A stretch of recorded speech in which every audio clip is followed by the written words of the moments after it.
so much for being here with the Legacy Lounge. I'm so glad to have you. Andre Dantzler is the creative mind and the entrepreneur behind two dramatically different businesses. One is SociallyU Studios, which is out of Chattanooga, Tennessee. And then the other is Echo Global, which is an amazing software and ministry communication technology that is supporting ministry components in an emotionally and fascinating way. And so I am just so pleased to have you here. Since I met you, you obviously prioritize family and connection and the value of producing beautiful work that is empathetic and disruptive. And it's part of the reason I wanted to have you here. So welcome to the Legacy Lounge. Amazing. So glad. Thanks. Super happy to be with you.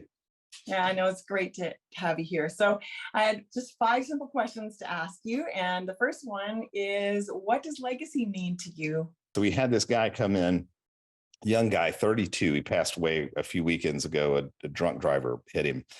And a friend of ours and a deep, close friend to a close friend of mine.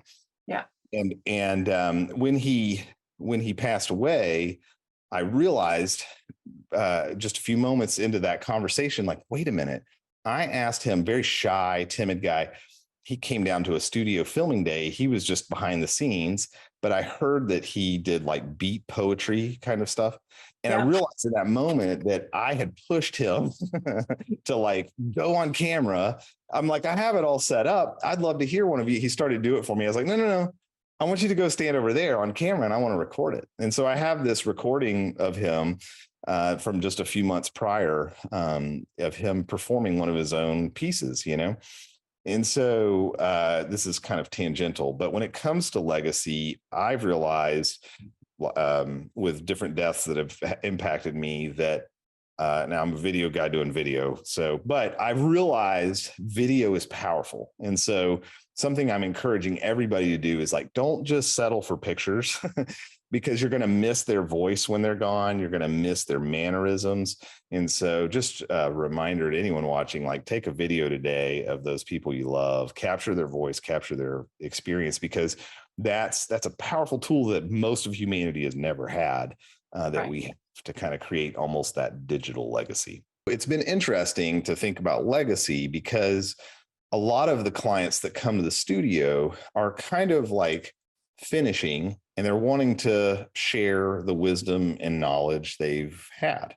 So I've been presented with a lot of people dealing with what is my legacy. Simultaneously, there's been a few deaths that have happened in my life in the past year or so that I've experienced. I think what it is that I see over and over is like, how did we treat the people when we were here? How did we love well? Legacy for me is like, I want to leave a hole so that when I'm gone for some amount of time, at least, people feel that loss, not because I paid them a paycheck, right? But because I was integrated into their world in a way that I was a supporter, a lover, a friend, a colleague, you know, but I was somebody that made a difference in their life, right? That's super powerful around the idea of, I think, encountering the brevity of life. And I think lots of people, as a result of COVID, kind of experienced it in a way that they may not have previous. And it's certainly at a surprise as far as like not expecting, right? No. But I think that has us thinking about legacy in a way that is different than maybe we have. I think that typically happens as we age, but I think that it's like, what is the difference that I'm going to make? What is most aligned with who I am? And your note about recording, I think, is so powerful. And like, not just video, but like recording memories through writing, recording, you know, all of those things are powerful because they almost become sort of an observation of our life and being able to participate in that way. And I think that you know, when you mentioned about the ego or whatever. I think that it's powerful to have witnesses, in our Sure. life. It's part of Yeah. the meaning component. So Mm. yeah, that's amazing, Andre. So, and you actually kind of answered question two, but I want to give All you a right. chance to add anything else. Sure. No, right. Sure. So your historical why, because obviously you sharing about how you've been able to participate in observing and recording and sharing in people's legacies and stories over the last little while. Is there anything else, I guess, that inspired you to build a legacy, and whether that maybe that has to do with echo, or I don't know, whatever you want to add there. Well, we're all on a journey to figure out like what's my purpose, right? What am I here for? So in that journey, for me, I was like, oh, how do I want to change the world? And I have done Mhm. that a few different ways. So like Yeah. one way I went into politics. And so I was like, oh, I'm gonna influence United States politics. And so Mhm. we're building all their technology infrastructure for them and doing all this stuff. And of course, if you fast forward now, some of those friends I have, they've all died of heart attacks because it's Oh so no. stressful, because Yeah. it was Yeah. like the fate of the free world lands in if this thing works or not. But in the process of that, it was just the vying for power. And it doesn't matter, Republican or Democrat or whatever political party, it doesn't really matter. It's people vying for power and trying to get FaceTime and, build the relationship, but it's all transactional. So it's all, they don't care about you. They just need you to sign off on their bill or whatever the thing is. And so then it was pretty quick that I realized like, this is not for me. Like this is a different dance that I have no desire in dancing in. Yeah. So for me, I had to die to that idea of that's how I want to change the world. And I had to realize like, well, what am I really focused on? And so for me, I realized I'm a Christian and I really believe that that's how I wanted to impact the world. But I wanted to do it at scale. And so the Yeah. problem with doing something at scale, it's hard to do by yourself. And so for me, the way I ultimately kind of why pushed into Yeah. that was one of realizing like, oh, I know systems. I can build technology systems and Yeah. scale them well. And then I can let other ministries with thousands of volunteers each kind of log in and do their thing. And I'll be behind the scenes. And we've done 140 million messages and conversations all around the world. We're in 90 languages. So that really for me took off and let it become like this is awesome. Yeah. And then the studio was very unintentional. And I think that's Yeah. something that I always like to remind people of is you can have a why in a direction, but Yeah. the critical piece is to be in motion. That's the hardest thing. And so if Hmm. you're not in motion and you're just kind of thinking about what you would do, it's not Yeah. the same as what you can and actually will do. What I keep running into right now is people feel confused because they see everyone's highlight reel on social media and they Mm. think that must be how their whole life is going. And it's like, Hmm. no, those are the curated best of moments that they're Yeah. showing you, Yeah. which are few and far between of the messiness of life. And so when we start feeling the messy, we start feeling like, oh, I must not be in my purpose. And it's Yeah. like, no, you're probably just building the muscle that it takes to do this thing. How would you explain Echo making an impact, or SociallyU, Sure. just briefly about this generation and the next generation? What would be the hope for impact? I mean, we serve everybody. Like you can Yeah. come and you may philosophically completely disagree with me, and I'm going to love you the best I can, and we're going to help you feel safe and supported and loved while you're with us. And so, from that standpoint, what I really see is that we're a tangible hand and feet to come alongside and love and nurture and support people as they're trying to make their dreams come true of whatever it is Yeah. they're doing. Hmm. Yeah, so I'm hoping to change the world in that way. We'll see. Yeah, no, I think that's wonderful. I think creative space that feels safe is powerful. When you feel 100% supported Hmm. and equipped, it changes you at the molecular level. I mean, it just makes your countenance, your skin glows in a different way when you realize, like, man, everything I could ever imagine is just happening for me right now. Yeah. It's like that, Yeah. that's going to translate to a better performance on camera from a studio perspective. Yeah. Yeah. Yeah. There's a whole other level of joy with Yeah, that. So, totally.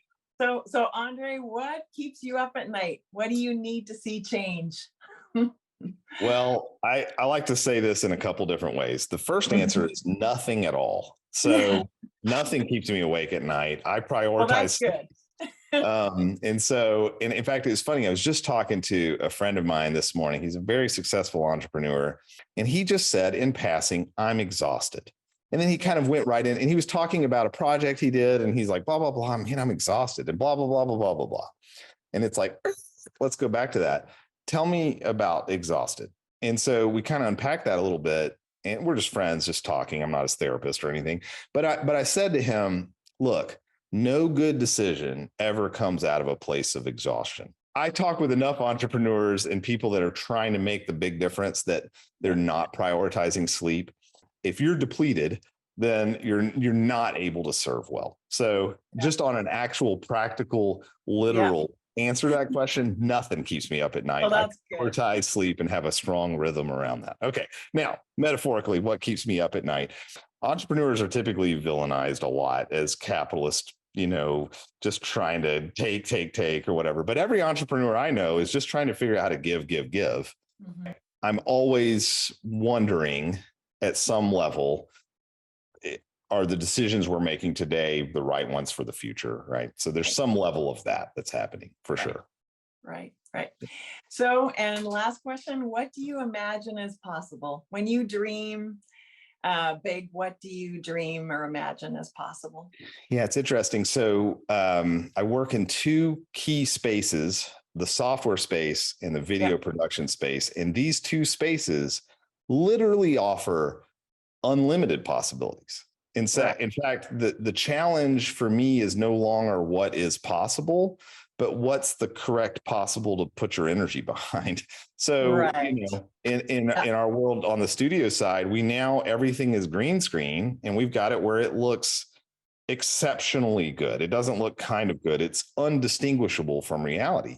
But now that means I can put the person in any kind of environment doing anything. There's no limits.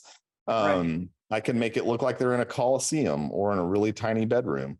I can do anything. And so on the software side, if whatever our customers wish that we could do, we can do it. So it's so it's a different problem for me, which is there's literally no limits to the possibilities. So therefore, how do you prioritize? Right.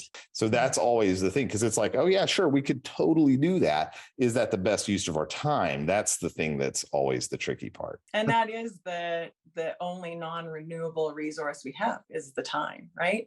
So how do we most align that with the values and what we see as what we're called to do and be in this space? So well, not to be preachy about the Bible, but the Bible says without a vision the people perish, right? That is my core thing that I have to do, is provide the clear vision of what we're trying to accomplish. So that's something that's, I think, hard for all visionaries, is that I live in the future, I don't live in the present.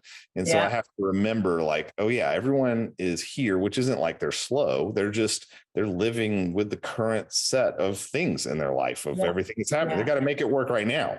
And I'm over here living in the future where I've already kind of solved some of those problems in these different ways. That's what I'm always striving to do, is not yank and pull people along, but instead provide a compelling vision that they're excited to run towards. And though I would say, after counterpoint to what I just said, is also sometimes it does require pulling. Like sometimes I think if we always just wait for the person to feel totally comfortable, then the world will never change. And so to create the new world, the old world must die. And so there is some element of that that's painful and hard to go through. So I think if we paint the vision brightly enough and what is possible, I think that the transition becomes so much more possible and enjoyable. So a lot of times that's true.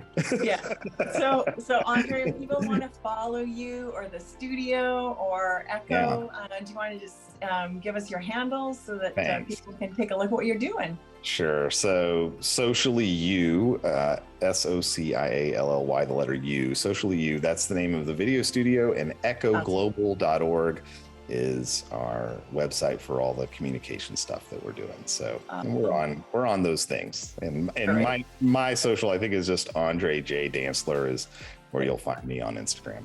Awesome. Thank you so much for joining us for the Legacy Lounge. It was wonderful to talk with you. And I didn't know about the political component. So always interesting to learn new things about Sure, France. So yeah, sure, thank you absolutely. so much for being here. It was great to Thanks for have you. having me. Absolutely. Thanks for having me. Yeah.